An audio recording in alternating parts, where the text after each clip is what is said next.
ছিল না বুঝ ছিল না জ্ঞান, হাদিসে পড়িনি কোরআন, কিন্তু আজ শিখতে চাই। হয়েছি সাংসারিক কর্মজীবী, অন্য পেশারা ব্যবসায়ী, শেখার ফুরসত নাই। সমস্যা সমাধান দিনের শিক্ষা নিয়ে হয়েছে যার আগমন। তালিমুল ইসলাম অনলাইন মাদ্রাসাতে সবাইকে শুভেচ্ছা স্বাগতম, সবাইকে শুভেচ্ছা স্বাগতম।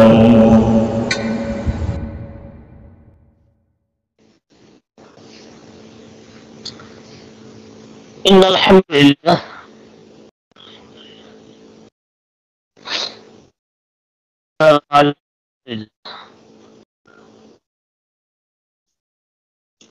أما بعد فقد قال الله تبارك وتعالى في كلامه المجيد وفرقانه الحميد: أعوذ بالله من الشيطان الرجيم، بسم الله الرحمن الرحيم. يا أيها الذين آمنوا شهادة بينكم إذا حضر أحدكم الموت حين الوصية اثنان ذوى عدل منكم أو آخران من غيركم إن أنتم ضربتم في الأرض فأصابتكم مصيبة الموت تحبسونهما من بعد الصلاة فيقسمان بالله إن ارتبتم لا نشتري به ثمنا ولو كان ذا قربى ولا نكتم شهادة الله إنا إذا لمن الآثمين.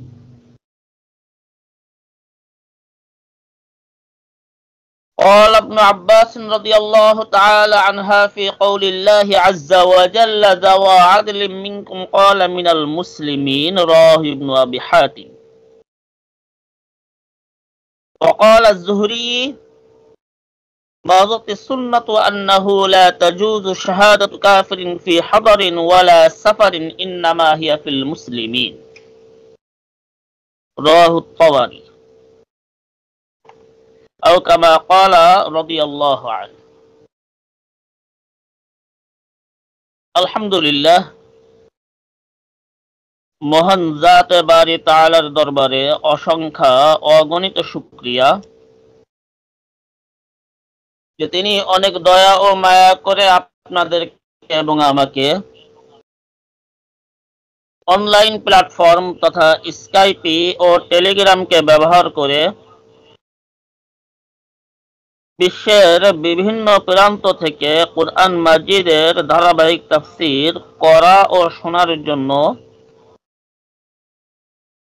একত্রিত হওয়ার তৌফিক দান করেছেন। এই জন্য সেই মালিকের দরবারে শুকরিয়া আদায় করে বলি আলহামদুলিল্লাহ। আমরা গত সপ্তাহে আলোচনা করেছিলাম সূরাতুল মাইদার 105 নম্বর আয়াত পর্যন্ত। আজ 106 নম্বর আয়াত থেকে আলোচনা হবে ইনশাআল্লাহ। গত সপ্তাহে আমাদের আলোচ্য বিষয় ছিল মৌলিকভাবে কয়েকটি, তার ভিতরে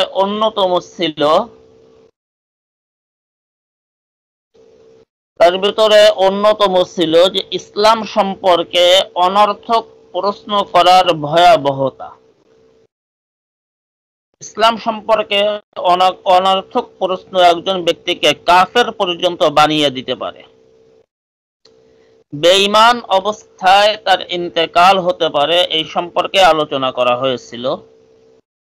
যারা শুনছেন বিগত পর্ব আলহামদুলিল্লাহ, যারা শোনেননি সম্ভব হলে শুনে নেবেন।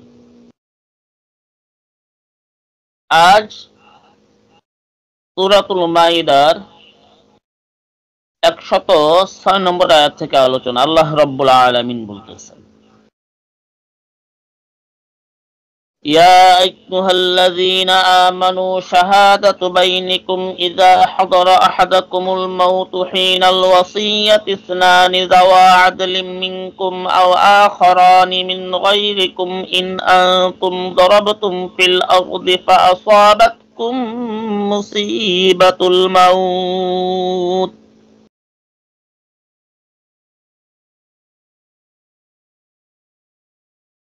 হে ইমানদারেরা, হে বিশ্বাসীগণ, শাহাদাতু বাইনিকুম ইযা হাদারা আহাদাকুমুল মাউত হিনাল ওয়াসিয়াতি ইসনান, তোমাদের ভিতর কারো যখন মৃত্যু উপস্থিত হবে তখন তোমরা তোমাদের মধ্য থেকে যাওয়া আদলিম মিনকুম ন্যায়পরায়ণ দুজন ব্যক্তিকে সাক্ষী রাখবে হিনাল ওয়াসিয়া যখন তোমরা ওসিয়াত করবে।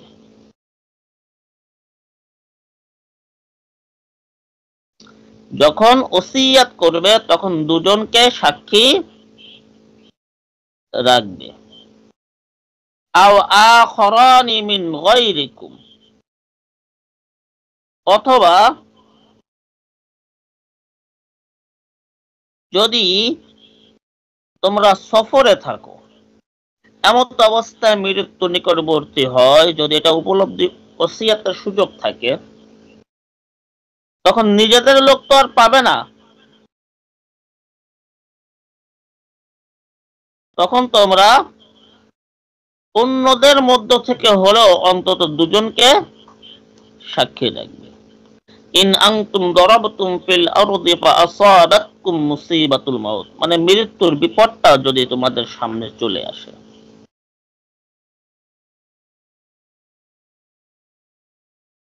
এরপরে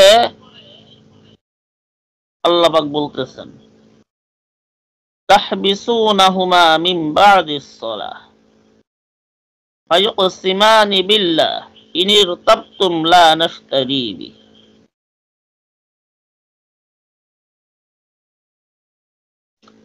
এরপরে যদি তোমাদের কোনো সন্দেহ হয় তাদের ব্যাপারে,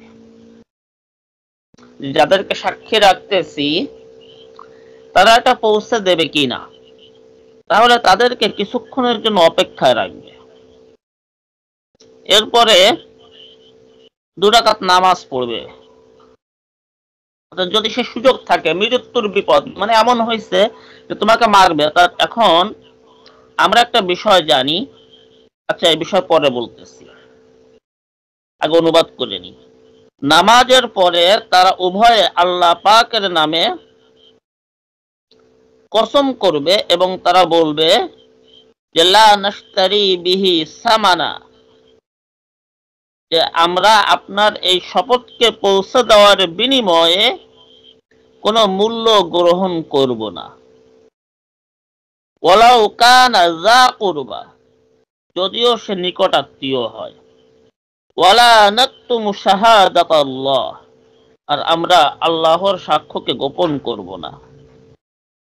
ইন্না ইযাল লামিনাল আসিমিন, আর যদি করি তাহলে আমরা পাপীদের অন্তর্ভুক্ত হব।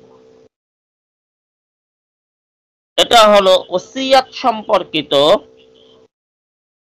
একটি আয়াত। ওসিয়াতের বিষয়টা হাদিসে আছে, আল্লাহ রাসূল সাল্লাল্লাহু আলাইহি ওয়াসাল্লাম বলেছেন যে কোন ব্যক্তির ওসিয়াত করার মতো সম্পদ আছে, এমন ব্যক্তি যেন ওসিয়াত না করে একটি রাতও না ঘুমায়।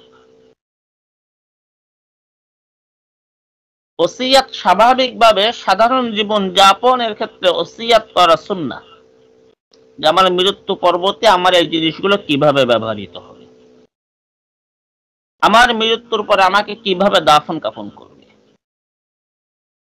এটা সুন্নাহ। আর মৃত্যু যখন ঘনিয়ে আসবে, বিশেষ করে যখন কোনো ব্যক্তি উপলব্ধি করবে যে আমি আর কিছুক্ষণের ভিতরে মারা যাব, সেই ব্যক্তির যদি কথা বলার মতো অবস্থা থাকে তাহলে অন্যান্য বিষয়ে আমরা অনেক খোঁজ খবর নিই, কিন্তু এই খোঁজ খবর না নিয়ে মৃত্যু পরবর্তী বিষয়ে শরিয়াত অনুযায়ী ওসিয়াত করা এটা তার উপরে ওয়াজিব, যদি তার সে সক্ষমতা থাকে। উদাহরণস্বরূপ, কোন কাফির রাষ্ট্রে অথবা কোন জালিমের হাতে কোন মুমিনের ফাঁসি হবে বা কল্লা উড়িয়ে দিবে, সে জানতেছে অমুক টাইমে আমাকে এটা করবে, গ্রেপ্তার হয়েছে, বন্দী রয়েছে, তার জন্য কর্তব্য হলো যদি সম্ভব হয় নিজের আপনজনের মাধ্যমে, সম্ভব না হলে আপনজন ছাড়া অন্য কারো মাধ্যমে অন্তত দুজন ব্যক্তির উপস্থিতিতে ওসিয়াত করবে। আরেকটা বিষয়, লিখিত ওসিয়াত এক্ষেত্রে নিজের স্বাক্ষর থাকাটাই যথেষ্ট, কিন্তু মৌখিক ওসিয়াতের ক্ষেত্রে কমপক্ষে দুজন যাওয়া আদলি মিনকুম, আল্লাহ পাক বলছেন, আল্লাহ পাকের শব্দ যাওয়া আদলি মিনকুম, ন্যায়পরায়ণ ব্যক্তি। এই ন্যায়পরায়ণ কারা? এ ব্যাপারে রইসুল মুফাসসিরিন হিবরুল বাহর হযরত আব্দুল্লাহ ইবনে আব্বাস রাদিয়াল্লাহু তাআলা আনহুমা তিনি বলেছেন, এই ন্যায়পরায়ণ দ্বারা উদ্দেশ্য হলো মুসলমানদের মধ্য থেকে, আর মিনকুম তোমাদের নিজেদের মধ্য থেকে দ্বারা উদ্দেশ্য হলো, এ ব্যাপারে কোন কোন মুফাসসিরিন কেরাম বলেন যে ব্যক্তি ওসিয়াত করতেছেন তার নিজ গোত্রের লোকদের মধ্য থেকে।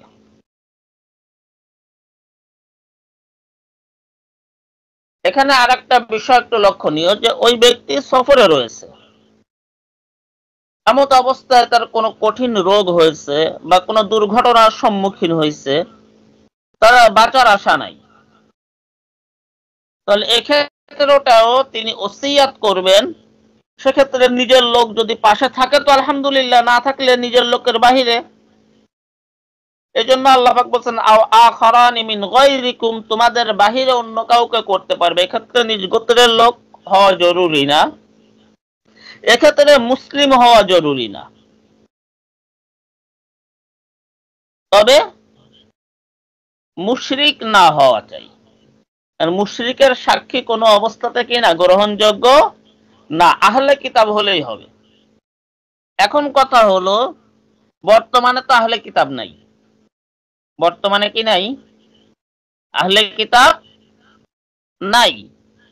আহলে কিতাব নামে, আহলে কিতাব বলতে আমাদের অনেকে বলে থাকে যে ইহুদি খ্রিস্টানের আহলে কিতাব।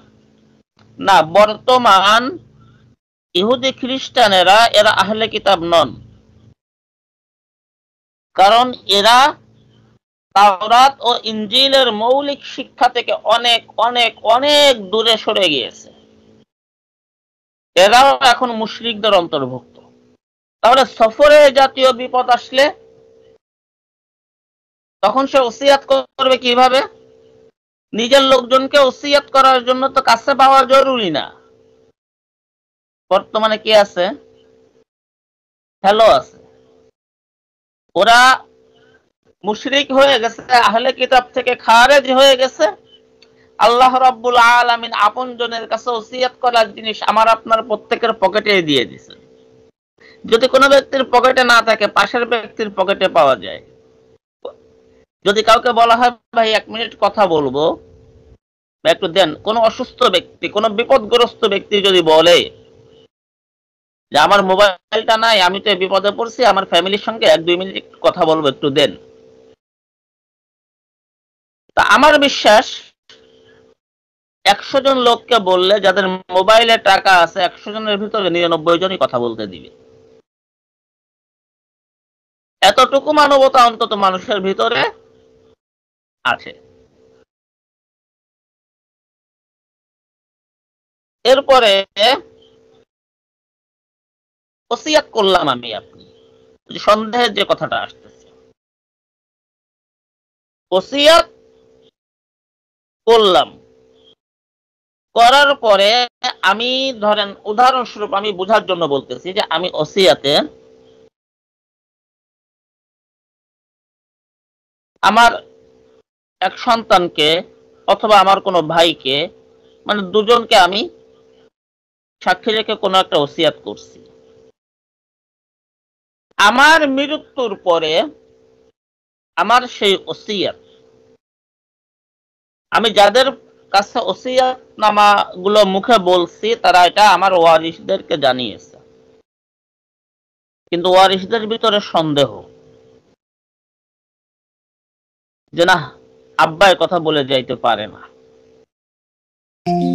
বড় ভাই কথা বলে যাইতে পারে না, বা আমার স্ত্রীর সন্দেহ আমার স্বামী কথা বলে যাইতে পারে না।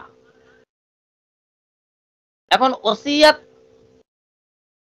যাকে শুনাইছি, যার কাছে ওসিয়াত করছি, তিনি তো পৌঁছে দিয়েছেন, কিন্তু আমার ওয়ারিসরা এটাকে বিশ্বাস করতে চাচ্ছে না, তাদের ভিতরে সন্দেহের সৃষ্টি হয়েছে। এমন ক্ষেত্রে কি করণীয়? আল্লাহ রাব্বুল আলামিন বলতেছেন, তাহবিসুনাহুমা মিন বাদিস সালাহ, তাদেরকে জানাজার নামাজ শেষ হওয়ার আগ পর্যন্ত আটকে রাখবে। আটকে রাখবে মানে কি? তাদেরকে অপেক্ষা করাবে। জানাজা শেষ হবে, শেষ হওয়ার পরে ফায়ুকসিমানি বিল্লাহ,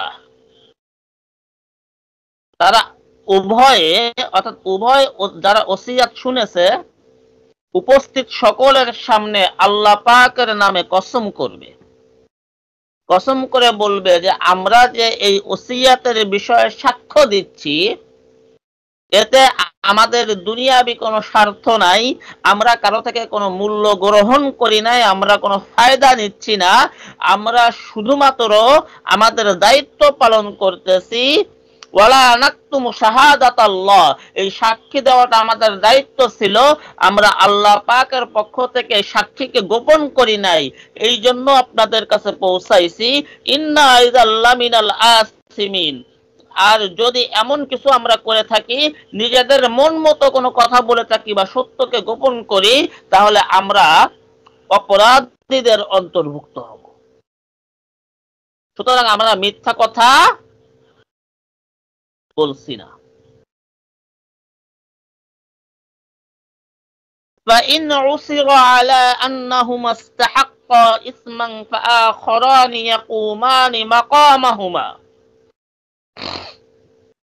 من الذين استحق عليهم الأوليان فيقسمان بالله لشهادتنا أحق من شهادتهما وما اعتدينا إنا إذا لمن الظالمين।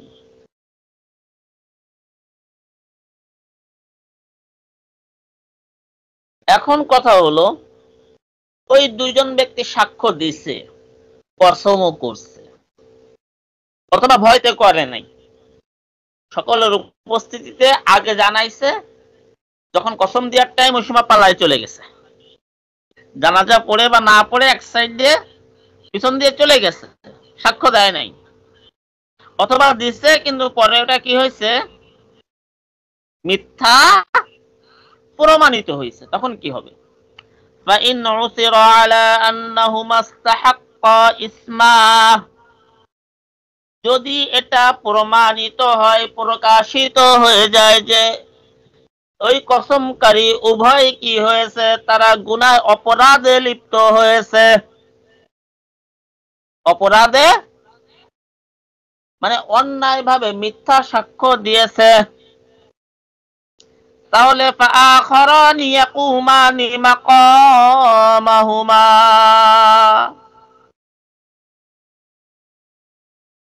এক্ষেত্রে দুজন ব্যক্তি ওই দুজনের স্থলাভিষিক্ত হবে, মিনাল্লাযীনা ইসতাহাক্কা আলাইহিমুল আওলায়ান, যদি আর কেউ থাকে যারা এটা বলতে চায় যে না, আমার আব্বা কোন ওসিয়াত করে যান নাই, অর্থাৎ ইসতাহাক্কা আলাইহিমুল আওলায়ান, মৃত ব্যক্তির অধিক নিকট জনের মধ্য থেকে দুজন ব্যক্তি তারা ওই দুজনের স্থলাভিষিক্ত হবে, হয়ে ফায়ুকসিমানি বিল্লাহ, তারা উভয়ে আল্লাহ রাব্বুল আলামিনের নামে কসম করবে এবং এটা বলবে লা শাহাদাতুনা আহাক্কু মিন শাহাদাতিহিমা, আমাদের সাক্ষীটা তাদের সাক্ষী অপেক্ষা অধিক সত্য, ওয়ামা তাদাইনা, আর আমরা সীমা লঙ্ঘন করি নাই, যদি করি ইন্না ইযাল্লা মিনাল যালিমিন, তাহলে অবশ্যই আমরা জালেম সম্প্রদায়ের অন্তর্ভুক্ত হব। অর্থাৎ কসম করে তারা এটা বলবে যে আমার আব্বা কসম কোনো ওসিয়াত করে যান নাই, ভিন্ন কোনো ওসিয়াত যদি তাদের কাছে থাকে তাহলে তো সেটা জানাবে, আর যদি না থাকে তখন বলবে আমাদের জানা মতে আমার আব্বা কসম করে যান নাই। এ বিষয়ে একটা সুন্দর ঘটনা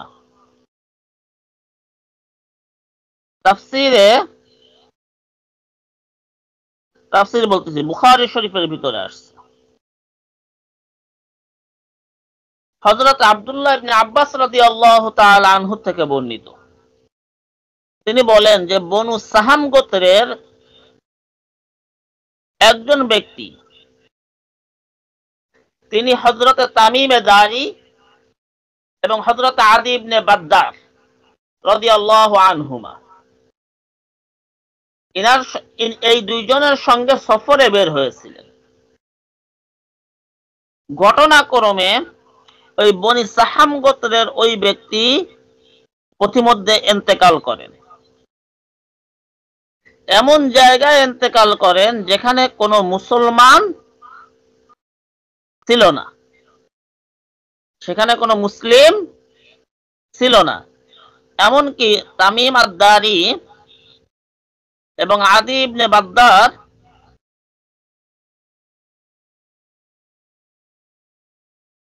ইনারা তখনও ইসলাম গ্রহণ করেছেন কিনা এ ব্যাপারে এই হাদিসে কিছু উল্লেখ নাই।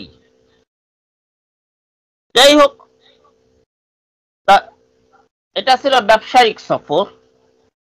তা উনি ইন্তেকালের পরে তামিম আদ-দারি এবং আদি ইবনে বাদ্দার তার ওয়ারিশ নিয়ে, অর্থাৎ তার ব্যবসায়িক মালামাল সম্পদ এগুলো নিয়ে ফিরে আসেন। ফিরে এসে তার ওয়ারিশদের কাছে এটা দিয়ে দেন। তখন আত্মীয় স্বজনরা সমস্ত সম্পদ দেখার পরে তেনারা একটা অভিযোগ দায়ের করেন। তো অভিযোগ হলো এই সম্পদের ভিতরে একটি সোনা দিয়ে মোড়ানো রূপার একটি পাত্র, একটা রূপার পাত্র যেটা সোনা দিয়ে মোড়ানো ছিল, এটা থাকার কথা, এটা নেই। এটা তোমরা দুজনে কি করেছো? আত্মসাৎ করেছো। বিচার রাসূল আকরাম সাল্লাল্লাহু আলাইহি ওয়াসাল্লামের কাছে যায়। তখন আল্লাহ রাসূল সাল্লাল্লাহু আলাইহি ওয়াসাল্লাম তাদের দুজনকে ডেকে শপথ করান, কসম করান, এবং তারা আল্লাহ রাব্বুল আলামিনের নামে কসম করে বলেন যে আমরা এই জাতীয় পাথর সম্পর্কে কিছুই জানি না। অন্যদিকে কিছুদিন পরে এই পাত্রটি মক্কায় পাওয়া যায়। মক্কায়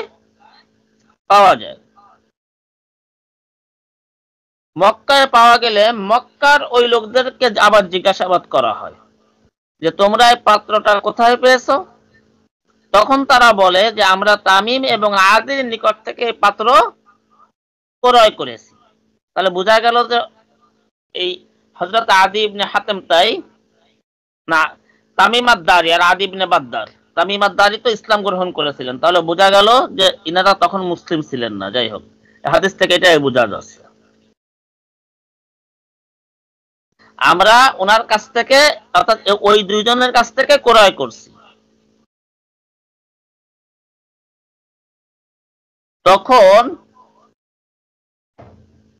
ওই সাহমি যে ব্যক্তি ইন্তেকাল করেছিলেন তার আত্মীয়দের মধ্য থেকে নিকট আত্মীয় দুজন ব্যক্তি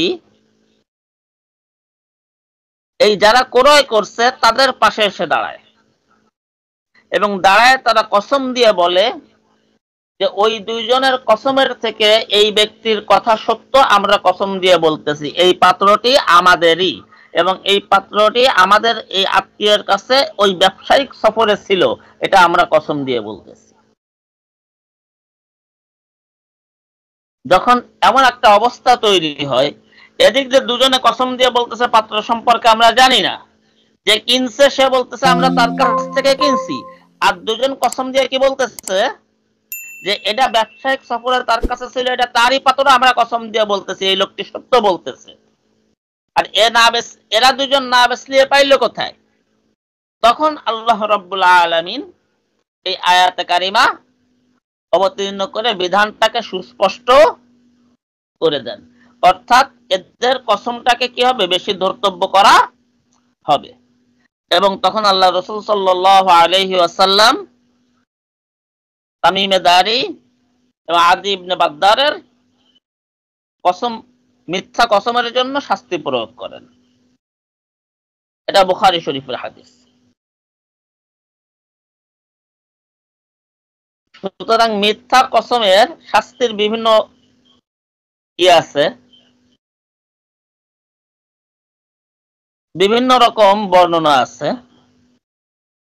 এখন কসমের বিষয়ে যেখানে আলোচনা করেছিলাম 7 নম্বর পারার প্রথম পৃষ্ঠা, ওটা কত নম্বর আয়াত ভুলে গেছি, পিছনের দিকে একটু দেখে নিয়েন, ওখান থেকে শুনে নিয়েন। এরপর আল্লাহ রাব্বুল আলামিন বলতেছেন ذلك أدنى أن يأتوا بالشهادة على وجهها أو يخافوا أن ترد أيمان بعد أيمانهم واتقوا الله واسمعوا والله لا يهدي القوم الفاسقين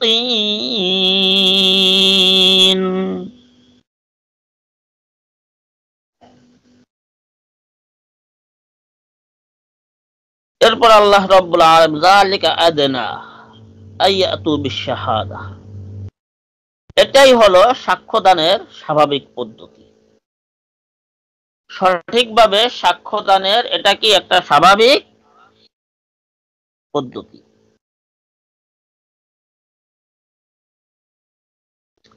এরপর আল্লাহ পাক বলতেছেন আও ইয়াখাফু আন তুরাদ্দা আইমানুম বা'দা আইমানিহিম, সুতরাং এই পদ্ধতিটা এই জন্য রাখা হয়েছে যেন তারা ভয় করে শপথের পরে পুনরায় আবার তাদেরকে কি করানো হবে, শপথ করানো হবে। অর্থাৎ তারা যে মিথ্যাবাদী প্রমাণিত হওয়ার একটা সম্ভাবনা আছে, এই বিষয়টার জন্য তাদের ভিতরে কাজ করে। এবং এই জন্যই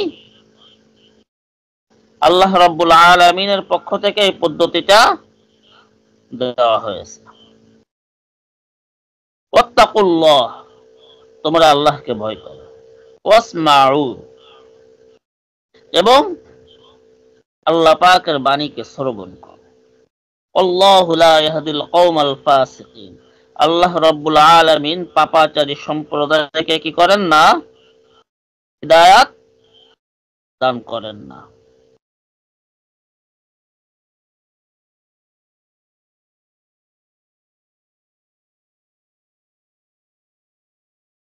يوم يجمع الله الرسل فيقول ماذا أجبتم قالوا لا علم لنا إنك أنت علام الغيوب।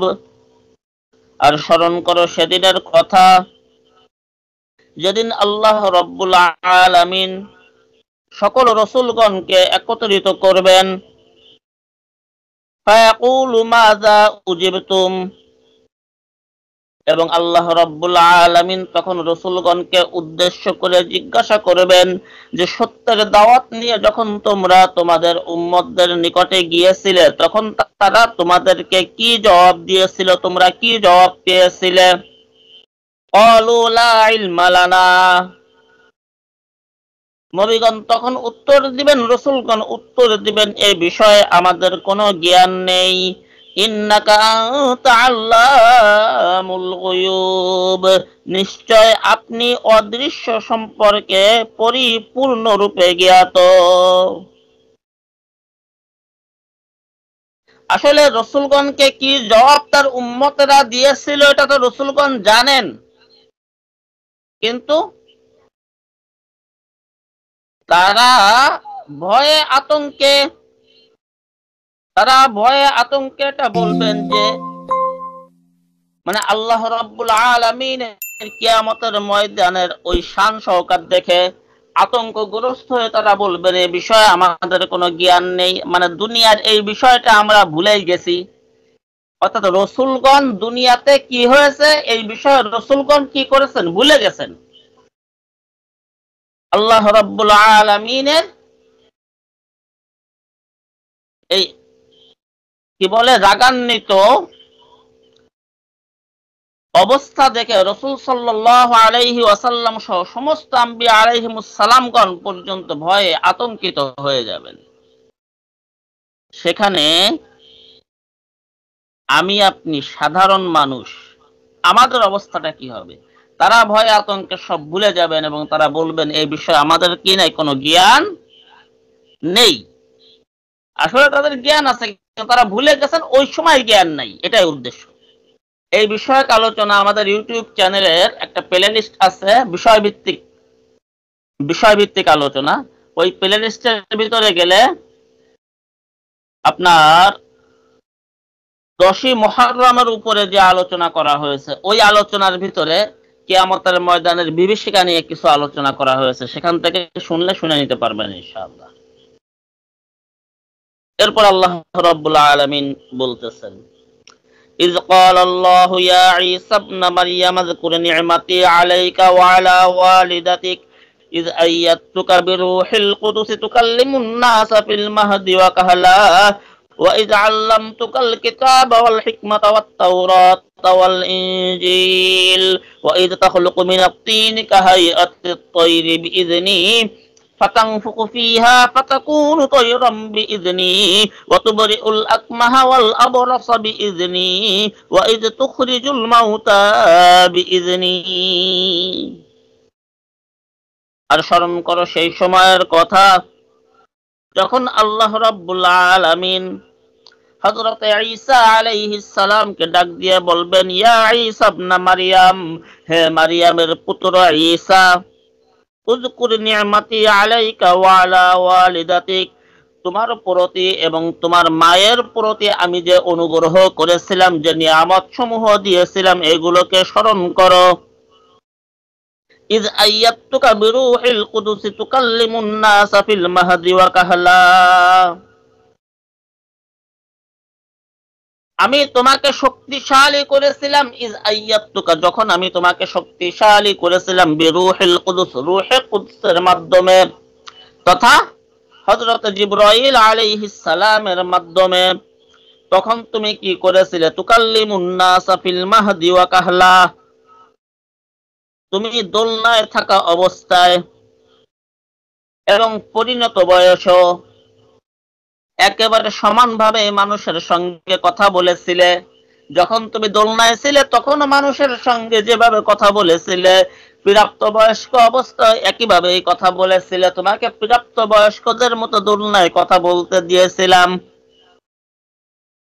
وَإِذْ عَلَّمْتُكَ الْكِتَابَ وَالْحِكْمَةَ وَالتَّوْرَاةَ وَالْإِنْجِيلَ,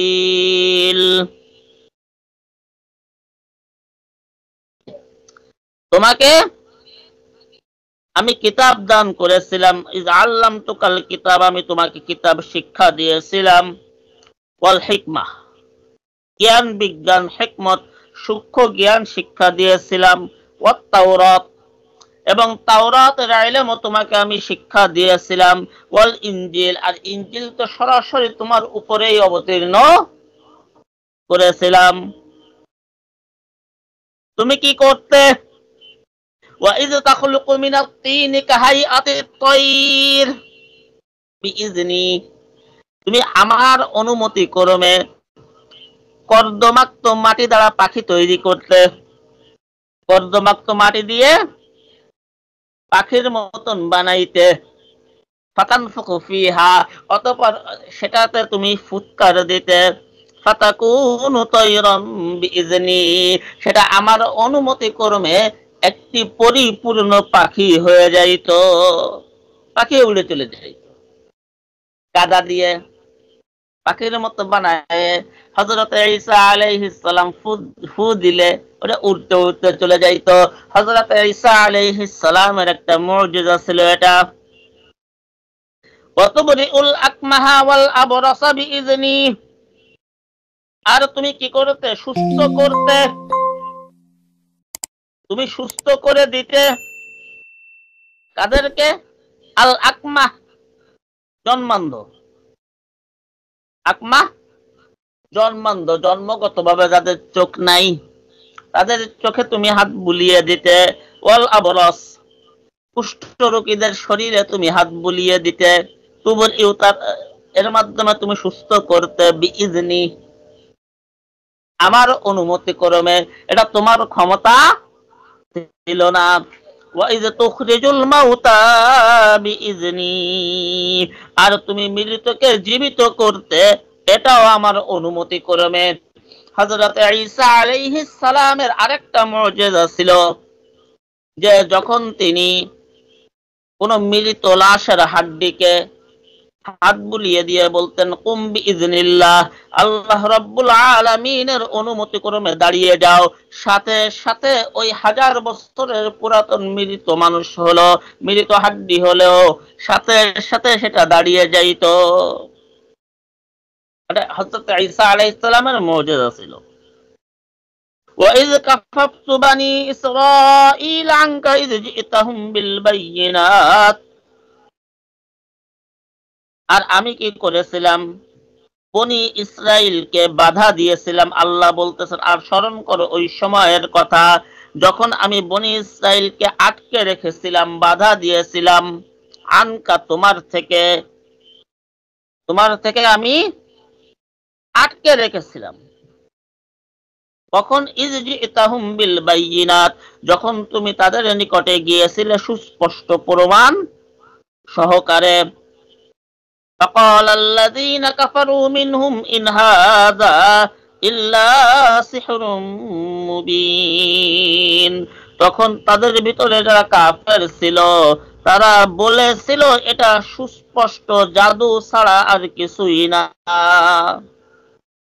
আসলে বিষয়টা হলো এমন যে হযরত ঈসা আলাইহিস সালামকে ক্রুশবিদ্ধ করার জন্য যখন তারা সম্মিলিতভাবে সিদ্ধান্ত নিয়ে বাইতুল মাকদিস আক্রমণ করেছিল, তখন আল্লাহ রাব্বুল আলামিন তাদের চোখের উপরে পর্দা ছেড়ে দিয়ে তাদের মধ্য থেকে একজনকে সেখানে নিয়ে বসায় দিয়েছিলেন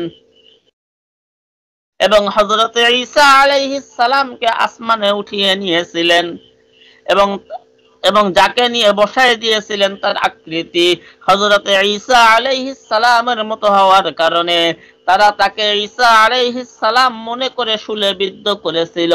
পরবর্তীতে তাদের ভুল ভাঙছিল যে আমরা আমাদের নেতাকে শূলবিদ্ধ করেছি।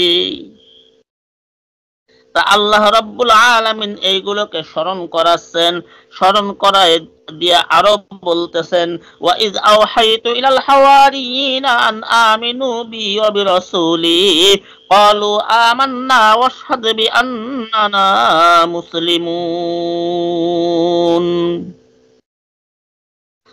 স্মরণ করো ওই বিষয়টা যখন আমি হাওয়ারীদেরকে এই আদেশ দিয়েছিলাম, হাওয়ারীদের প্রতি ওহী অবতীর্ণ করেছিলাম যে আন আমিনু বি ওয়া বিরাসূলি, তোমরা ঈমান আনো আমার প্রতি এবং আমার রাসূল তথা ঈসার প্রতি। ক্বালু আমান্না ওয়াশহাদ বিআন্নানা মুসলিমুন, তখন তারা বলেছিল যে আমরা ঈমান আনলাম এবং তুমি সাক্ষ্য থাকো, হে আল্লাহ আপনি সাক্ষী থাকেন যে আমরা আত্মসমর্পণকারী। হাওয়ারি কাদেরকে বলা হয়? হাওয়ারি বলা হয়ে থাকে হযরত ঈসা আলাইহিস সালামের খাস শাগরেদ যে 12 জন ছিল, খাস শাগরেদ, তাদেরকে হাওয়ারি বলা হয়ে থাকে। এখানে আল্লাহ পাক বলছেন ওহী অবতীর্ণ করেছিলাম আসলে এই ওহী দ্বারা উদ্দেশ্য ওই ওহী নয় যেটা ফেরেশতাদের মাধ্যমে নবীগণের প্রতি আসে, এমন ওহী নয়। এই ওহী দ্বারা উদ্দেশ্য হলো আল্লাহ রাব্বুল আলামিন মুমিন বান্দাদের অন্তরে কখনো কখনো ইলহাম দিয়ে থাকেন। এই ওহী দ্বারা উদ্দেশ্য হচ্ছে আল্লাহ পাক তাদের অন্তরে এটা ঢেলে দিয়েছিলেন। আর স্মরণ করো ওই সময়ের কথা, ইয ক্বালাল হাওয়ারিয়ুন, যখন হাওয়ারিগণ বলেছিল, ইয়া ঈসা ইবনে মারইয়াম, হে ঈসা ইবনে মারইয়াম আলাইহিস সালাম, হাল ইয়াস্তাতিউ রাব্বুকা আন ইউনাজ্জিলা আলাইনা মাইদাতাম মিনাস সামা, ক্বালা ইত্তাকুল্লাহা ইন কুনতুম মুমিনিন। এই হাওয়ারীরা হযরত ঈসা আলাইহিস সালামকে বলেছিল, আপনার রব কি আসমান থেকে খাবার ভর্তি খাঞ্চা আমাদের জন্য প্রেরণ করতে পারেন না? এই ক্ষমতা কি তার নাই? হযরত ঈসা আলাইহিস সালাম তাদের জবাবে বলেছিলেন, ইত্তাকুল্লাহ, তোমরা আল্লাহকে ভয় করো যদি তোমরা মুমিন হয়ে থাকো। উদ্দেশ্য হলো তোমরা আল্লাহ রাব্বুল আলামিনের কাছে এমন জিনিস চেও না যেটা তোমাদের জন্য ফিতনার কারণ হয়ে দাঁড়াবে। কারণ তোমাদের দাবি অনুযায়ী এমন অলৌকিক জিনিস যদি প্রকাশিত হয়ে যায়, তাহলে তোমাদের মধ্যে আর যদি দুর্বলতা প্রকাশ পেয়ে যায়, সেটা তোমাদের জন্য কি হবে? আযাবের কারণ, শাস্তির কারণ হবে।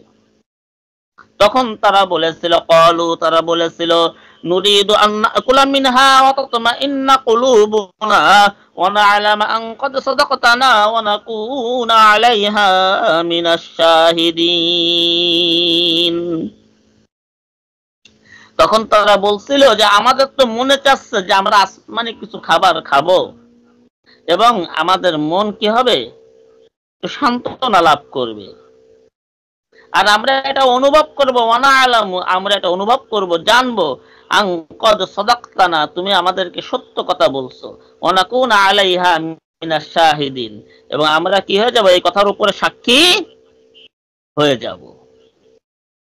ক্বালা ঈসা ইবনু মারইয়াম, তখন হযরত ঈসা আলাইহিস সালাম আল্লাহ রাব্বুল আলামিনকে উদ্দেশ্য করে দোয়া করলেন, আল্লাহুম্মা রাব্বানা আনজিল আলাইনা মাইদাতাম মিনাস সামা, হে আল্লাহ, আপনি আমাদের প্রতি আসমান থেকে খাদ্যে পরিপূর্ণ খাঞ্চা অবতীর্ণ করেন, তাকুনু লানা ঈদা, এটা হবে আমাদের সকলের জন্য কি ঈদ হবে, কি হবে? ঈদের দিন হবে, আনন্দ উৎসবের দিন হবে। লি আউয়ালিনা ওয়া আখিরিনা, একদম আমাদের প্রথমে যারা আছে, যারা শেষে আছে, এ সবার জন্য। ওয়া আয়াতাম মিনক, এবং এটা হবে আপনার পক্ষ থেকে একটা নিদর্শন। ওয়ারযুকনা ওয়া আনতা খায়রুর রাযিকিন, আর আমাদেরকে জীবিকা দান করেন, আপনি তো উত্তম জীবিকা দাতা।